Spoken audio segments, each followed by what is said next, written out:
Welcome to EVA Education. Please like, share, subscribe, and visit our website for more courses. Hi everyone, कैसे हैं आप लोग।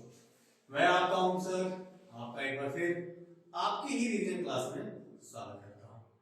ठीक है, अभी हमने क्या फिनिश किया, ट्रिग्नोमेट्री फिनिश किया है। अब उसी से रिलेटेड एक और आपका चैप्टर है सम एप्लीकेशन ऑफ ट्रिग्नोमेट्री। मतलब ये क्या होते हैं, रियल लाइफ एप्लीकेशंस हैं, इनको ट्रिग्नोमेट्री के थ्रू हम लोग सॉल्व करते हैं। अब आप बताइए, माउंट एवरेस्ट की हाइट आप जानते हैं, किसको किसको मालूम, जल्दी बताइए क्या होती है हाइट, 8848.48 मीटर। वो हाइट कैसे मापी गई, क्या किसी ने वहां से रस्सी गिराई नीचे तक और हमने नाप लिया उसको, ऐसा संभव है? तो आप कहेंगे ऐसा तो संभव ही नहीं है। फिर उस कंडीशन में क्या किया गया कि हमने अपने मैथमेटिक्स के फॉर्मूलों का इस्तेमाल किया। किसका इस्तेमाल किया? मैथमेटिक्स के फॉर्मूलों का, और उसमें से भी किस सेक्टर का, ट्रिग्नोमेट्री का। और उससे हमारा जो अनयूजुअल हाइट है, जिसको हम नाप भी नहीं सकते, उसको हमने अपने इन फॉर्मूले से नाप लिया। अब माउंट एवरेस्ट तो मान लीजिए कि आपकी धरती पे ही है, यहां से स्टार्स की डिस्टेंस कंपेयर करनी हो, उसको कैसे निकालते हैं? उसको भी हम अपने इसी ट्रिग्नोमेट्री से ही निकालते हैं। तो आइए आप लोग भी देखिए इसके मैजिक को कि कैसे चीजों को हम लोग सॉल्व करते हैं। अब ये एनसीईआरटी का पहला क्वेश्चन बहुत ही आसान क्वेश्चन है। देखिए उसको क्वेश्चन है क्या, क्वेश्चन क्या कहता है कि एक सर्कस आर्टिस्ट है, क्या है, एक सर्कस आर्टिस्ट है, उसने स्ट्रेच कर रखी है एक रोप ए टू सी, ग्राउंड से उसने इस रोप को स्ट्रेच कर रखा है, जिसके ऊपर उसे क्लाइंबिंग करनी है। क्या करनी है? क्लाइंबिंग करनी है। और वो रोप जो है एक पोल से बंधी हुई है, क्या है, टाइड विद ए पोल। ये आपका पोल है जिससे कि वो रोप जो है वो टाइट है और एक ग्राउंड के ऊपर वो बांधी गई है। और ग्राउंड से उस पोल, ये जो लाइन जाती है ना, रस्सी, रोप, वो 30 डिग्री का एंगल बनाती है। ये कितने एंगल बना रही है? 30 डिग्री का। ये पोल है और ये क्या है, रोप है। सर्कस आर्टिस्ट है, उसको चढ़ना है और 20 मीटर की रोप है। कितने मीटर की रोप है? 20 मीटर की। आपको फाइंड क्या करना है?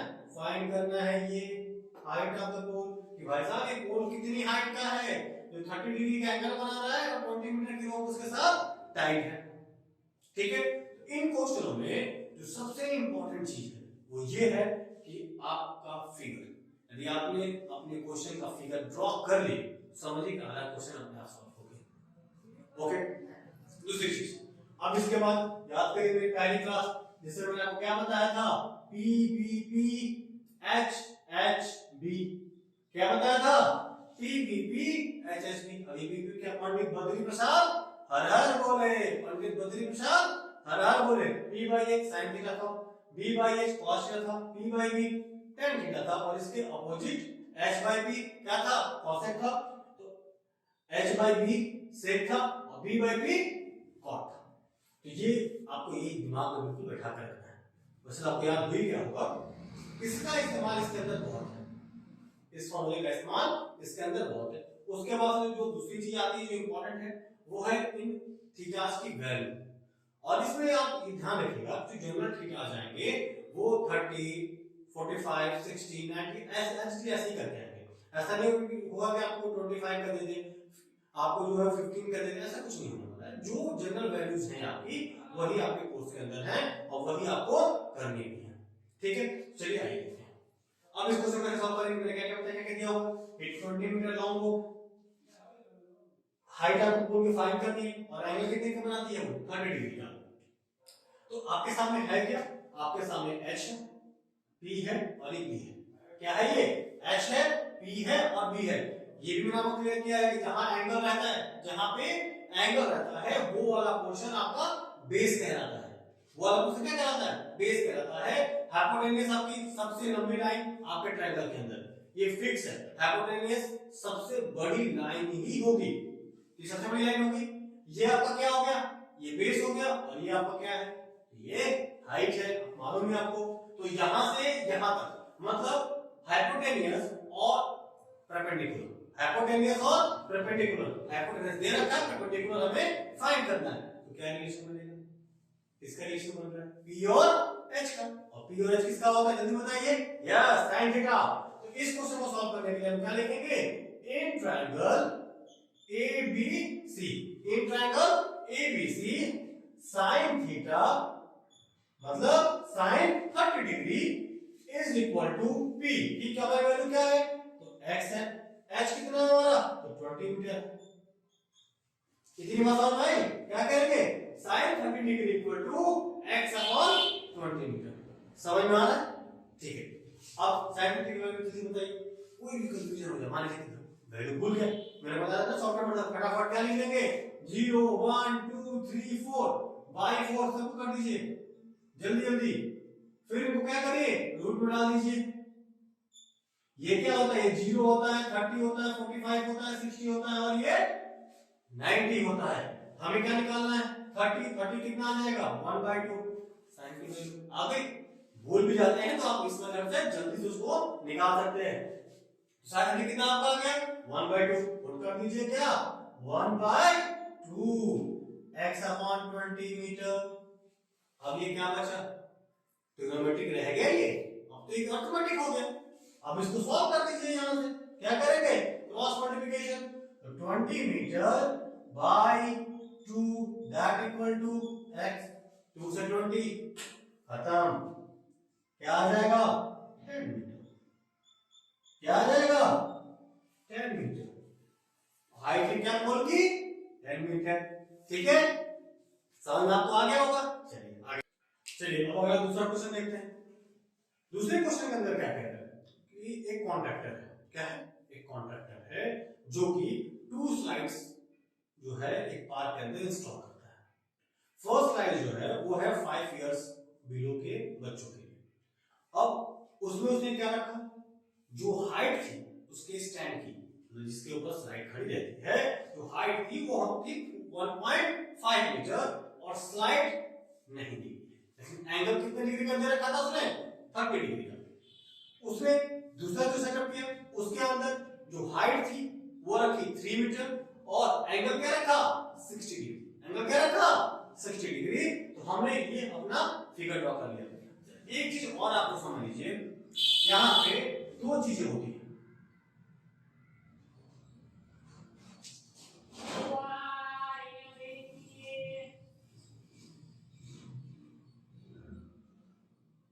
देखिए, जब आप यहां पे हैं, ठीक है, नीचे हैं और नीचे से जब आप ऊपर की तरफ देखते हैं तो उसको बोलते हैं एंगल ऑफ एलिवेशन। क्या बोलते हैं? Angle of elevation. एलिवेशन मतलब क्या होती है? हाइट। तो जब आप नीचे से ऊपर की तरफ देखते हैं तो जो एंगल वहां पे होता है उसको बोलते हैं क्या? Angle of elevation. और जब आप ऊपर से नीचे की तरफ देखते हैं, क्या होता है? ऊपर से नीचे की तरफ देखते हैं तो उसको हम लोग बोलते हैं एंगल ऑफ डिप्रेशन। क्या बोलते हैं? Angle of depression. जब आप ऊपर है, ऊपर से नीचे की तरफ देखते हैं, जैसे किसी माने बिल्डिंग पे, बिल्डिंग से नीचे की तरफ देख रहे हैं, तो उसको कहते हैं क्या हम लोग? Angle of depression. और ये क्या कहलाता है? Angle of elevation. जब हम नीचे से ऊपर की तरफ देखते हैं, ऊपर से नीचे देखेंगे तो क्या कहलाएगा? Angle of depression. इसका इस्तेमाल आगे होगा, अभी देखिए। तो यहां क्या है? यहां पे एंगल ऑफ एलिवेशन 30 डिग्री दे रखा है नीचे से, ठीक है। हाइट क्या थी? 1.5 मीटर थी। यहां दूसरे वाले स्लाइड के अंदर एंगल ऑफ एलिवेशन 60 डिग्री का था। हाइट क्या थी? 3 मीटर थी। हम नाम ले लेते हैं इनका ए बी एंड सी। इसका नाम देते हैं पी क्यू एंड आर। दोनों ही कंडीशंस में हमें स्लाइड की हाइट, स्लाइड की जो लेंथ है वो पूछना है। क्या पूछ रहा है? स्लाइड की लेंथ। मतलब ये पूछ रहा है, ये मान ये x है और ये यहां y। दोनों कंडीशन में क्या पूछा? इस x और इस y की कंडीशन दिया क्या हुआ है? ये क्या है? परपेंडिकुलर। मैंने बताया था ना, जिसका एंगल रहता है वो क्या होता है? बेस होता है। बहुत अच्छे। तो ये भी बेस है। तो ये क्या है आपका? परपेंडिकुलर और हाइपोटेन्यूज। परपेंडिकुलर हाइपोटेन्यूज क्या होता है?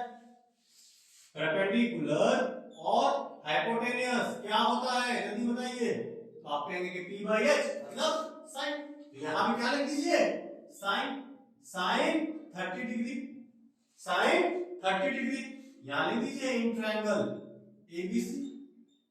साइन 30 इक्वल टू p मतलब 1.5 मीटर अपॉन x हाइपोटेन्यूज। ठीक है, दूसरी तरफ से सॉल्व करेंगे तो क्या हो जाएगा, in triangle PQR sin 60 equal to 3 metre upon y। कोई दिक्कत है यहाँ पे, यहाँ भी p और h था, यहाँ भी p और h है, दोनों हमने रख दिया। अब बताइए 30 और sin 60 की वैल्यू क्या होती है, याद है ना, 0 1 2 3 4 बाय 4 रूट, तीन स्टेप याद रखना है क्या, 0 1 2 3 4 बाय 4 एंड आगे। तो sin 60 की वैल्यू 1 बाय 2 क्या आती है, 1 by 2, 1.5 upon x, cross multiply कर दीजिए, x equal to 1.5 into 2 that equal to 3.0 metre. x की वैल्यू आ गई 3.0 मीटर। अब यहां से y फाइंड कर लेते हैं। तो sin 60 इक्वल टू कितना होता है, √3/2। क्या होता है, √3/2। और ये कितना दे रखा है, 3 मीटर बाय y। प्रोसेस वही, क्रॉस मल्टीप्लिकेशन करेंगे तो क्या आएगा, 6 मीटर इक्वल टू √3y, या फिर हम इसको लिख सकते हैं 6 metre by √3 equal to y। 6 metre by √3 equal to y। आपको मालूम है कि हम लोग नीचे नहीं रखते हैं, क्या रूट जो है नीचे नहीं रखते हैं, तो रूट कैसे हटाते हैं, ऊपर नीचे रूट से मल्टीप्लाई कर दीजिए, 6 इंटू √3 नीचे √3 into √3 that equal to y। तो 6√3 अपॉन 3 काट दिया हमने, 2√3 इक्वल टू y। तो आपके y की क्या लेंथ आ गई, 2√3, x की लेंथ क्या आ गई, 3 मीटर। ओके, अभी देखिए हमने क्या किया, यहाँ पे √3y इक्वल टू 3 मीटर 2 हो गया, तो √3y equal to 6 metre, y equal to 6 metre upon √3। अब √3 निश्चित रखते नहीं, तो क्या करेंगे हम लोग, √3 से ऊपर नीचे मल्टीप्लाई, तो यही मल्टीप्लाई कर लेते हैं। तो 6 मीटर अपॉन √3 इंटू √3 अपॉन √3, ये क्या हो गया, 6√3 अपॉन 3, कट हो गया हमारा, तो 2√3 मीटर। ये क्या आ गई, y की वैल्यू, क्या आ गई, y की value, y equal to 2√3 metre. ठीक है, समझ में आया। चलिए देखिए, जो नेक्स्ट क्वेश्चन आपका है वो ये कह रहा है कि एक 1.5 मीटर टॉल बॉय है, क्या है, 1.5 मीटर टॉल बॉय है, वो एक 30 मीटर टॉल बिल्डिंग के सामने खड़ा है। कितने कितने मीटर की बिल्डिंग है, जल्दी सुनिए, ध्यान सुनिए, 30 मीटर की टॉल बिल्डिंग है, 1.5 मीटर का बॉय है, तो 30 मीटर टॉल बिल्डिंग के सामने खड़ा है। ओके, अब क्या होता है कि जहां से वो खड़ा है वहां से वो बिल्डिंग के टॉप को देखता है। क्या कर रहा है वो, जहां से वो खड़ा है वहां से बिल्डिंग के टॉप को वो देखता है, तो उसका एंगल जो बनता है वो बनता है कितने का, 30 डिग्री का। ठीक है, फिर वो थोड़ा और आगे बढ़ता है, फिर वहां से वो देखता है तो वो एंगल कितने का बनता है, 60 डिग्री का। अब मुझे आप ये बताइए कि जब वो 1.5 मीटर टॉल बॉय है, 30 मीटर बिल्डिंग के सामने खड़ा है, तो जो उसकी हाइट है वो अपनी आंखों से ही देखेगा ना, क्या करेगा, अपनी आंखों से देखेगा। तो यहाँ पे जब हम सामने इस ट्रायंगल को लेके आएंगे तो ये 1.5 मीटर तो इस साइड में भी हो जाएगा ना, यहाँ भी 1.5 मीटर हो जाएगा। पूरी बिल्डिंग कितने की थी, 30 की थी, तो एक्चुअल लेंथ जो है हमारे इस ट्रायंगल के अंदर हाइट कितनी आ जाएगी, 30 माइनस 1.5 कितना हो गया, 28.5 मीटर। कितना हो गया, 28.5 मीटर। किसकी, इस बिल्डिंग की एक्चुअल हाइट जो है वो कितनी है, 28.5 मीटर रिगार्डिंग आवर क्वेश्चन। ठीक है, अब वो क्या कर रहे हैं, यहां से यहां तक मूव कर रहे हैं, ए बी सी डी, इस तरह से किया हमने, डायग्राम फॉर्म कर लिया, ए बी सी डी।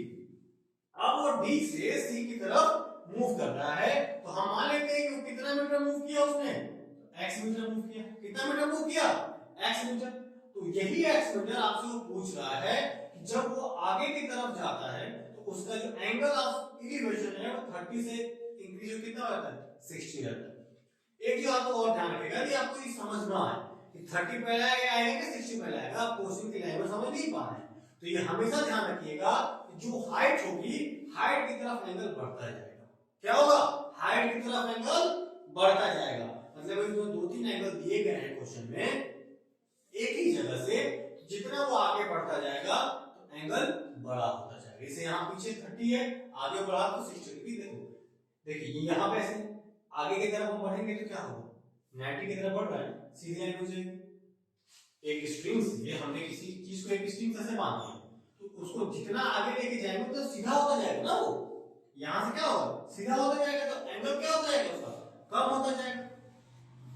यहाँ पे मतलब एंगल, ये वाला एंगल इंक्रीज हो रहा है, ठीक है, उसको इधर लेके जाएंगे एंगल डिक्रीज होता जाएगा। ओके चलिए अब आइए यहाँ पे देखते हैं। अब इस क्वेश्चन को सॉल्व करें, हमें फाइंड करना है x मीटर। अब देखिए हमारे पास दो ट्रायंगल है, पहला इन ट्रायंगल ADB, ADB ये क्या है आपका बेस, कहा था मैंने जहां एंगल होता है क्या होता है बेस होता है। ये वाला पोर्शन तो आपका क्या है बेस है, ये वाला पोर्शन क्या है आपकी हाइट है।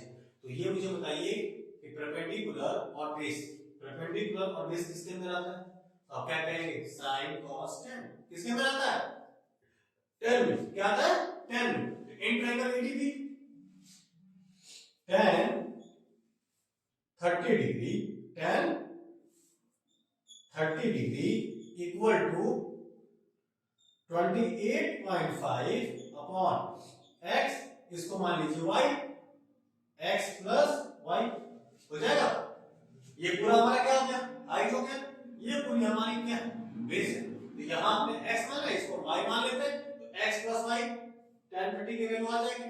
अब tan 30 की वैल्यू कितनी होती है याद है, तो याद करिए, नहीं यहाँ याद हो रहा है निकालिए, तो tan 30 की वैल्यू होती है क्या रूट, क्या रूट याद आ रहा है कुछ 1/√3 क्या होती है 1/√3।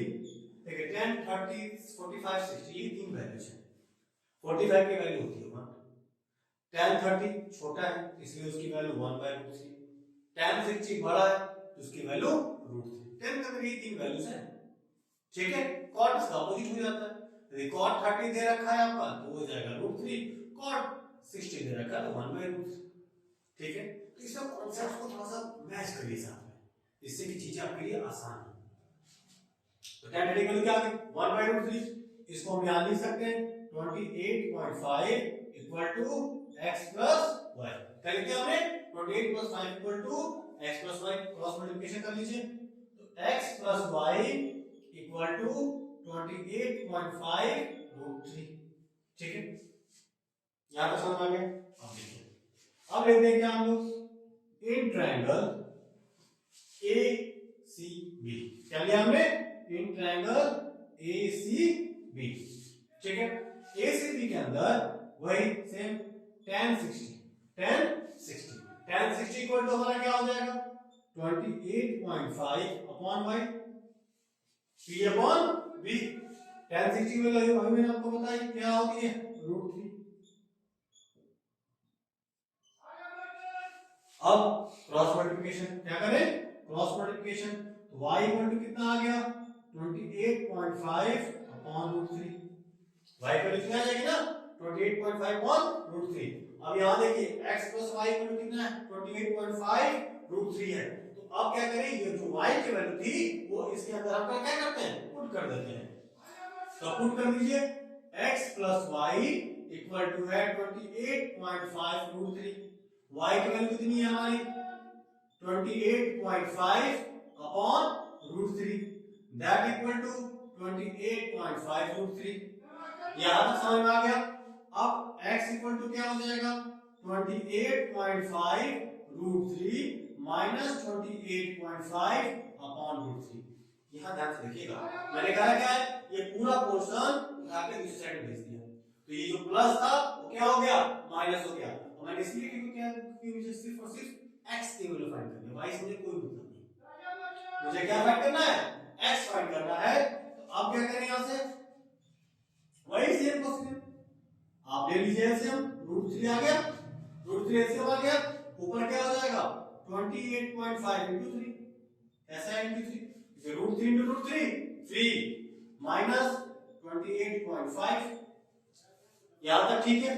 अब क्या करें हम लोग, यहां 28.5 कॉमन ले लीजिए, 28.5 कॉमन बचा क्या 3 माइनस 1 अपॉन √3, 3 माइनस 1 अपॉन √3, तो क्या हो जाएगा 28.5 into 2 अपॉन √3, ये हो गया 57 अपॉन √3, 57 अपॉन √3। आपको मालूम है √3 नीचे रखते नहीं, क्या होता है √3 नीचे रखते नहीं है, तो वही क्या कर लीजिए ऊपर नीचे मल्टीप्लाई,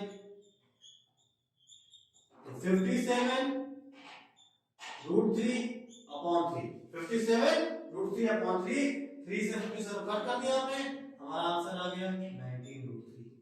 क्वेश्चन थोड़ा सा बड़ा था लेकिन ध्यान यही रखना है, एक बार फिर से आप समझ लीजिए इसको कैसे करना है। हमने क्या किया, क्वेश्चन हमारा दे रखा था कि एक कोई 1.5 मीटर हुआ है, पर्टिकुलर बिल्डिंग के सामने खड़ा है, जब वो बिल्डिंग की तरफ टुवर्ड्स बिल्डिंग मूव करता है तो उसका एंगल ऑफ एलिवेशन 30 से हो जाता है 60। दो हमने ट्रायंगल्स बनाए अपने, एक triangle ADB tan 30 equal to 28.5 upon x plus y, tan 30 की वैल्यू 1/√3 हमने पुट कर दी, फिर क्रॉस मल्टीप्लाई करके x प्लस y को 28.5 √3 हम लोग लेके आ गए। फिर छोटा ट्रायंगल लिया हमने ABC, उसके अंदर tan 60 इक्वल टू क्या आ गया 28.5 अपॉन y, 28.5 क्यों हम बार बार ले रहे हैं क्योंकि 1.5 मीटर का बालक था, y था, उसको 30 में से हमने क्या किया सब्ट्रैक्ट कर दिया, क्योंकि उसकी आंखों से ही तो एलिवेशन लेंगे हम, पैरों में आंख थोड़ी होती है, तो हमने उसको सब्ट्रैक्ट कर दिया, इसलिए हाइट 28.5 बनी है, तो √3 को 28.5 अपॉन y, तो y इक्वल टू कितना आ गया। अब इस y की वैल्यू को हमने इसके अंदर पुट कर दिया, तो x plus y equal to कितना, y की जगह पर 28.5 अपॉन √3 रख दिया हमने, फिर उसको दूसरी साइड लेके गए सब्ट्रैक्ट किया, सॉल्व किया, लास्ट में √3 नीचे डिनोमिनेटर में आ रहा था, तो कभी भी क्वेश्चन में डिनोमिनेटर में रूट आपको नहीं रखना है, उसको कर देंगे क्या रसलाइज हमने कर दिया, क्या आ गया 19√3। इसी के साथ क्वेश्चन सॉल्व।